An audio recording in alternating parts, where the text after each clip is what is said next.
Alright, hello everyone. I'm here with another guest. This time it's Alan Wu. We actually never really talked to each other before, so it's gonna be a new experience for me as well. How you doing, Alan? Hey, what's up? Yeah, I'm good. Yeah, it's definitely interesting. I think our times on the Pro Tour didn't like totally overlap.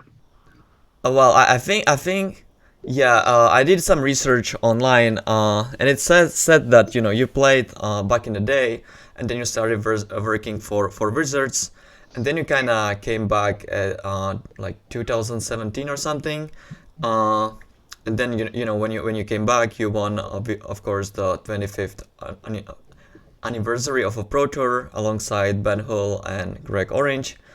Besides that, you have 4 GP top 8s with 3 wins, all in limited, which I think is really impressive. Is that accurate? Maybe the information on internet wasn't correct. One of the GP top eights was modern, but yeah, other than Okay. that, yeah.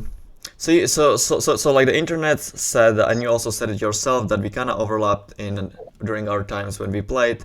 So like I obviously know you, from winning the Pro Tour and stuff, but I don't actually know like your story before you joined the RD&D or whatever it's called, Wizards. Can you maybe talk about it a little bit? Yeah, so I played Magic for a bit as a kid, and I really enjoyed the game. But when I sort of started high school, like my coursework started to really pick up, Mm-hmm. and I didn't really have time to play. And so then after I got into college, I was sort of just looking for something to do to just fill my time, and sort of just came back to Magic. From there, I sort of found Magic online, started playing more and more competitively, and then at some point I won a couple of Magic Online PTQs, and that qualified me for my first couple of Pro Tours.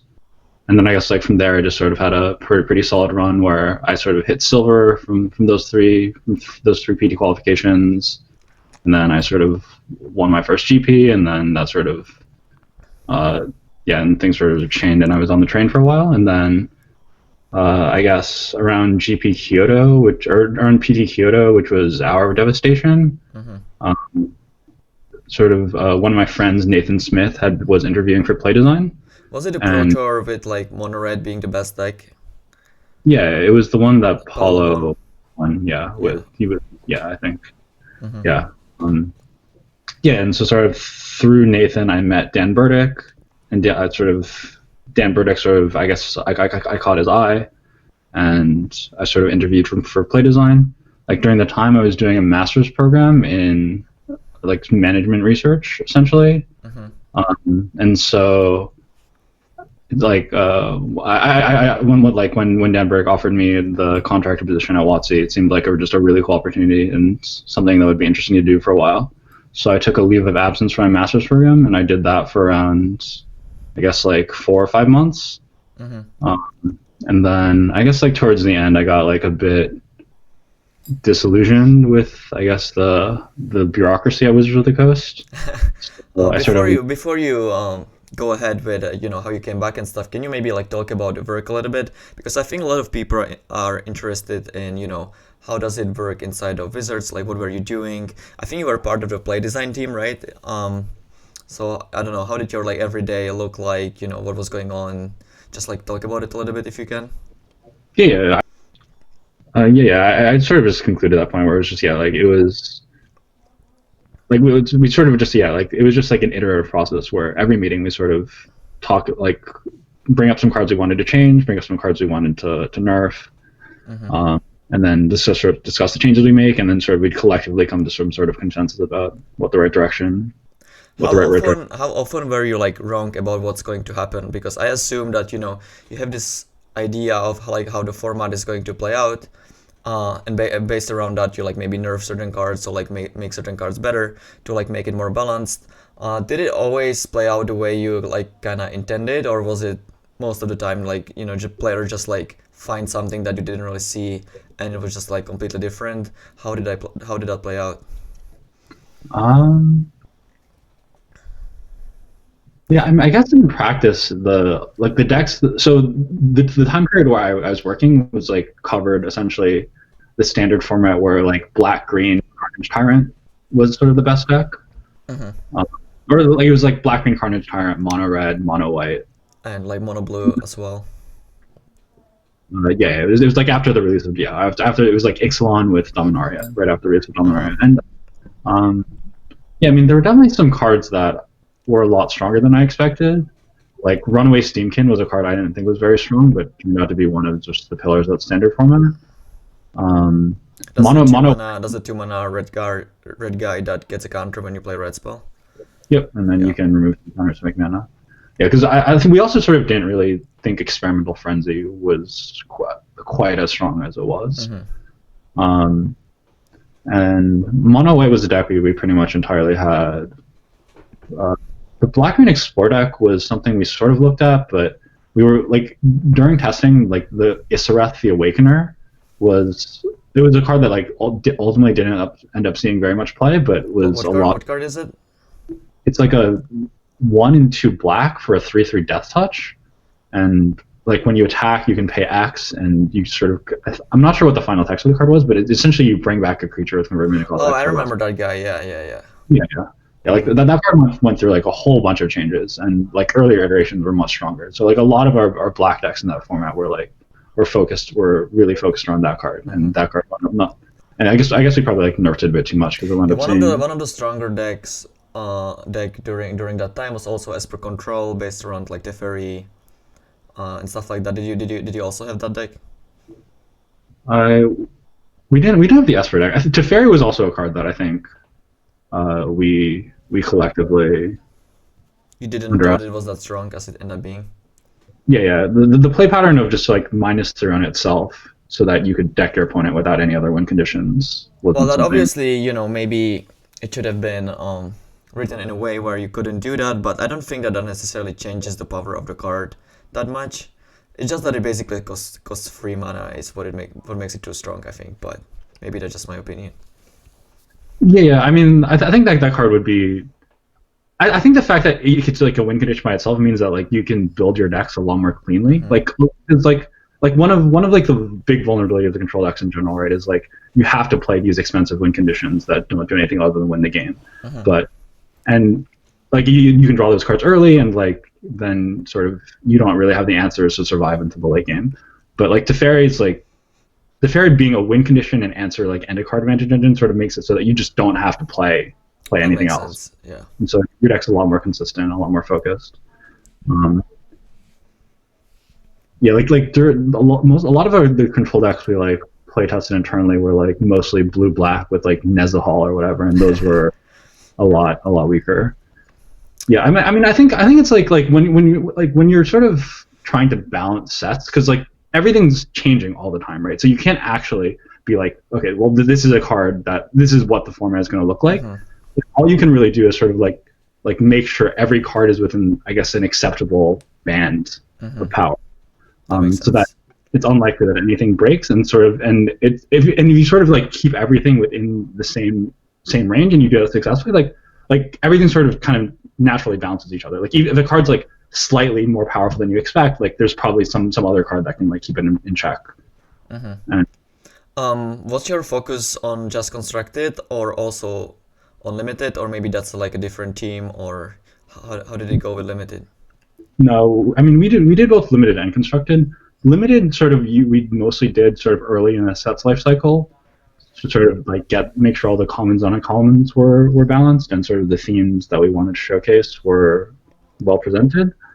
And then sort of at the end, and there was also another sort of like last minute limited session when we were just about to ship the set, where we sort of just all like hole up in a room and drafted for a whole day to make sure that the colors were all balanced roughly, and like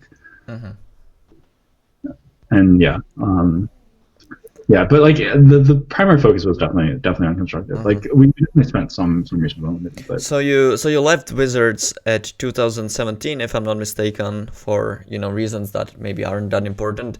You came back and you won the Pro Tour, as I said. Like how did that, like how did it feel? How did it happen? How did you even like form your team, choose the decks? I mean, 25th anniversary of a Pro Tour was obviously a huge occasion, so people probably want to hear about it. So if you can talk about it a little bit, that would be great. Yeah, it was just actually kind of like a really serendipitous story, I guess, because I wasn't even gonna play the Pro Tour. Basically, when I came back, like I was silver before I sort of started working for WotC. When I came back, they just reinstated my silver status, so I had one floating invite that I could use on whatever Pro Tour I chose. And my plan was just to sort of like play that Pro Tour and just be done with Magic after that, because I had my master's program to focus on, and I was planning on like starting work after that, and I didn't anticipate having that much time. And so I played the RPT for PT 25th anniversary with my friends Washing Bry and Bradley Yu, just Bay Area friends. And yeah, we didn't do very well. And so I was just going to skip the Pro Tour. But then Ben and Greg they were originally planning on playing with Tyler Hill.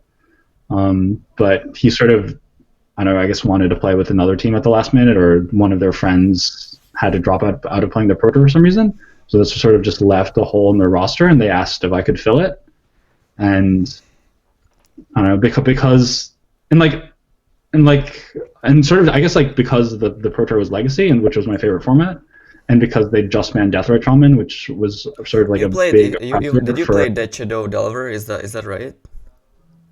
No, I played Death and Taxes. Oh, I'm sorry. Yeah. I'm sorry. I'm sorry. Yeah, that's fine. Okay, go ahead. Yeah, like I was like, Legacy, yeah, was my favorite format. I sort of played it for a long time, and Death and Taxes was my favorite deck. For a long time, it just wasn't really playable because Deathrite Shaman was just too strong against everything the deck did. And so when Deathrite Shaman got banned, I don't know, my sort of interest in playing like Magic and playing Legacy sort of just picked up again. And yeah, and so yeah, I guess it was. Are you still playing Legacy even until to this day? Because the new free mana guy, I don't know, Skyclave Operation or something. I've seen it a bunch of Death and Taxes deck lists, so the deck might have gotten a lot better. Are you still maybe playing with it, or you're not playing like at all right now? No, I haven't played Legacy since like the lockdown began, essentially. Like I used to play like local Legacy tournaments at my local game store, but yeah, those stopped. After you won a Pro Tour, you also won 2 GPs. Is that right? Yep, I won 1 GP before the Pro Tour and then 2 after. Okay. Two of your wins. I mean, I thought it was free, but you corrected me that one of them was modern. But 2 of them were limited.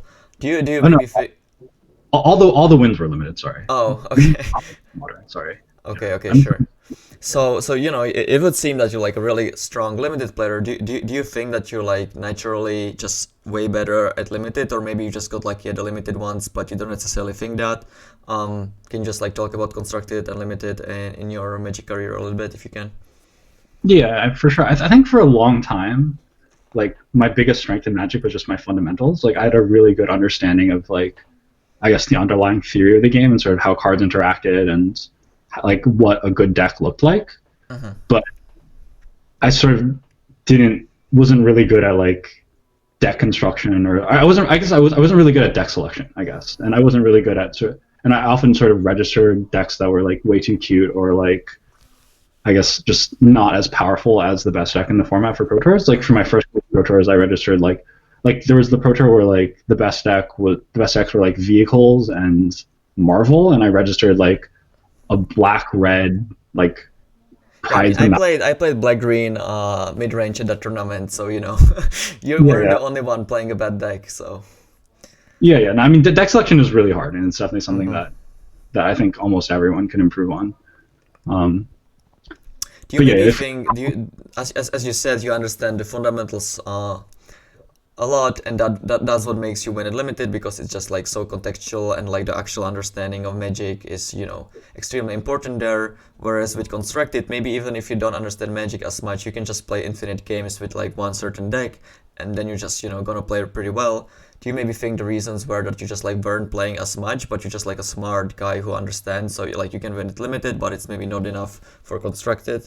Do you think that's accurate, or how much did you actually play? I played a decent amount. Like there was a period where I was like playing like Magic Online for at least like 3 hours a day, just because I was really enjoying the game. Mm-hmm. Um,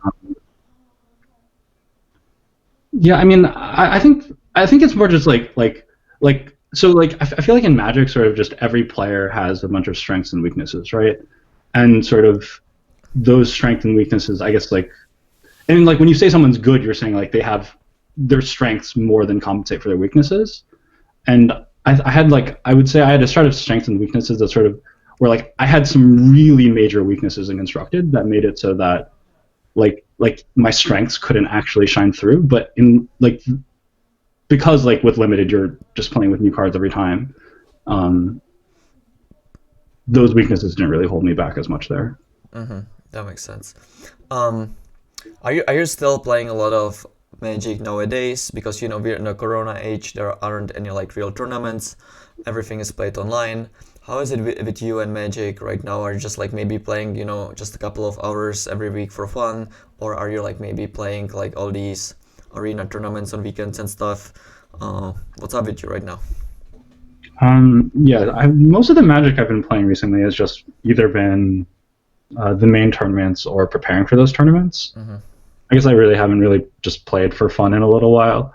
Like, I mean, for me, like Magic is fun, but the thing that really distinguishes it for me is just the social interaction and just like grinding games on the ladder. I don't really find that interesting or that satisfying. And so I pretty much only do it when to prepare for tournaments. And even when I'm preparing for tournaments, I strongly prefer to just like test with teammates or just do various like head-to-head play testing. Mm-hmm. Um,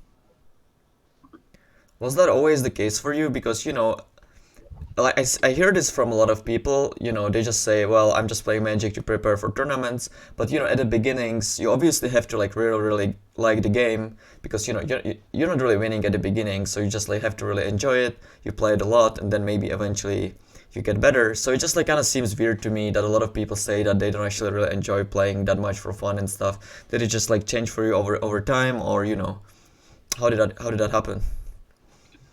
no, I mean, definitely like I still really enjoy playing Magic casually, and there was definitely a period of like 3 years of my life where just like Magic was just the thing I enjoyed most.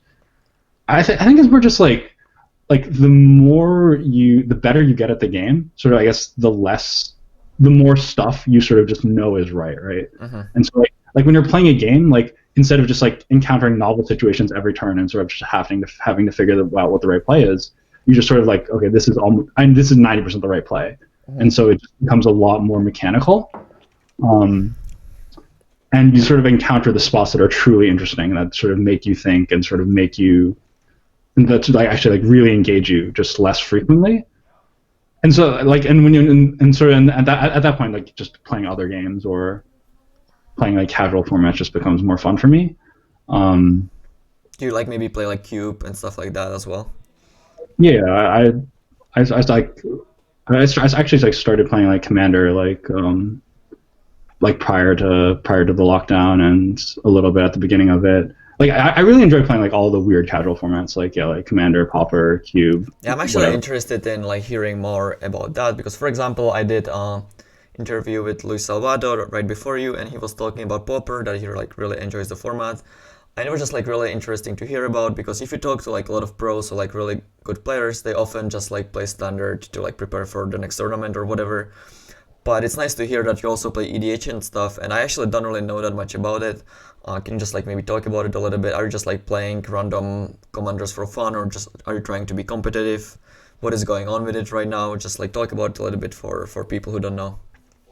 Yeah, so I sort of got into it because like a friend of mine in the Bay Area, Max Adelman, sort of invited me to just play with his group, Hmm. and I don't know, I found just like the process of building a commander deck just like really interesting and satisfying because it's like there's sort of like unlike sort of the main construction form, it's just like there's no real incentive to like figure out what the best build of a deck is or to figure out like what the best deck is. So like it's a pretty much entirely unexplored territory. So getting to like sort of apply the things I learned from playing these other formats to sort of optimize my commander deck I guess like just like a really interesting intellectual exercise. And which commander are we talking about? Or maybe there are more of them, but you know. No, the only I only really have the one deck, and the commander is Zuso, Lost But Seeking, and it's sort of just like a Field of the Dead deck. Oh, I see. That sounds fun. Yeah. You're trying to like assemble Field of the Dead plus Gaia's Cradle, and then it doesn't really matter what you do from there, really. I mean, I'm not really into EDH myself, but I did a little bit of research, and I kind of saw that like Omnath is crushing a lot of the tournaments. Do you think that that's actually the case, or maybe I just have wrong information? No, I mean, Omnath definitely seems completely absurd as a commander. Like I said, I haven't really played in a couple months, and like the commander is also sort of interesting, where it's just like if something's really broken, people just don't play it because it's not fun. And like because I feel like at the end of the day, like Magic is to some extent like basically about like self-expression, right? And like if you're a competitive player, sort of expressing yourself through your technical play, and if you're a more casual player, it's almost always through your deck construction. And commander is, I guess, like the most sort of visceral realization of that, where it's like you pick a commander who you identify with or who you resonate with, and then you sort of make a deck that represents like who you are or whatever. And I think that's I think really cool to me. I actually think that like EDH is probably one of the more, or if not the most, what's the word? Popular formats out there. When someone makes a video about EDH, it always gets like way more views than if someone just plays like a standard deck against a different standard deck. If I go to like a local store, the thing that people usually play is EDH, but we don't really have like big tournaments in EDH right now. Do you think that that's going to happen, or maybe you think that if that did happen, it would kind of destroy the magic of the format, because maybe people would figure out that like certain commander, like maybe Omnath that we talked about, is just too strong, and it wouldn't be as much fun as it is right now. What do you think about that? Do you want that to happen? Just like talk about it if you can. Yeah, no, I mean, I feel like EDH just doesn't really make sense as a competitive format, like because a lot of the formats are designed on there being 4 players. And if any one player sort of gets ahead, the other 3 players can sort of team up to sort of take them down and sort of. I was just like talking about one versus one. I wasn't really talking about tournaments with like 4 people. I guess you can also do that, but that would be very difficult, I guess. Yeah, then like if you're doing multiplayer tournaments, you can't really. It's really hard to stop stuff like collusion and whatever. And like, in fact, I guess like the collusion and politics are a big part of what makes EDH, like multiplayer EDH, compelling for a lot of players. But like, it's more just like a card like Soul Ring, for example, is legal because if one player has turn 1 Soul Ring, like the other 3 players can team up against them, right? Like the ban list is curated in such a way that there are a lot of extremely powerful cards that sort of let players get to an extreme, like get off to like a really strong start and pull like way further ahead than someone could reasonably pull ahead in like an actual like 1v1 competitive format, because the multiplayer system is like inherently like sort of like checks. I understand what you're saying, but do you maybe think that that could be corrected by like some bans of like cards like Soul Ring and stuff to maybe allow it for a competitive one versus one play, or you don't think that? No, yeah, I mean, I think there is something called like a dual commander ban list, which sort of aims to correct some of these issues. I don't know, it just like, but that also just like takes away a lot of what makes the format exciting, right? Because it's like a lot of why people play Commander is like you get to play with Soul Ring and Mana Crypt, and you don't get to play with those cards in pretty much any format.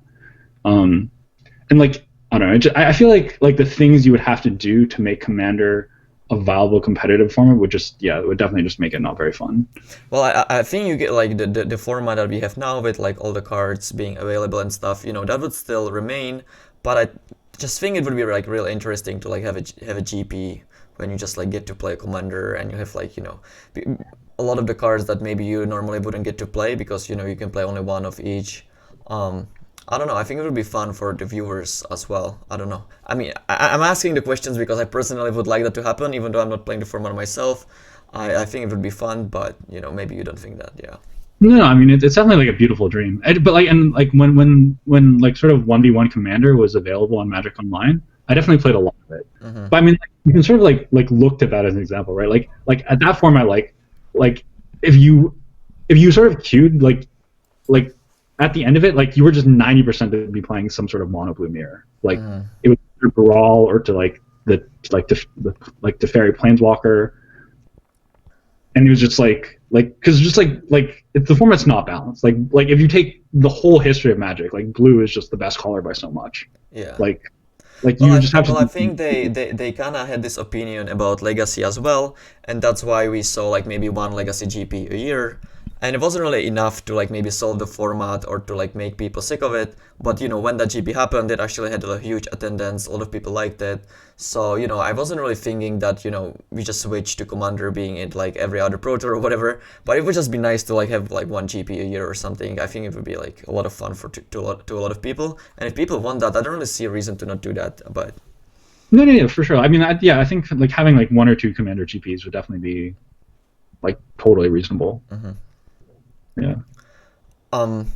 I think we talked for about enough. I don't really want to make the interview too long because if it's like 40 minutes, then people don't really want to watch it a lot of the times. But I had fun. Thank you for spending your time with me. If there's like still something that you would like to say or talk about, you of course can. No, yeah, for sure. No, I'm good. Yeah, thanks for talking with me. Yeah. If you guys like the video, please click on the like and subscribe button, and see you next time. Bye bye. Yeah, bye.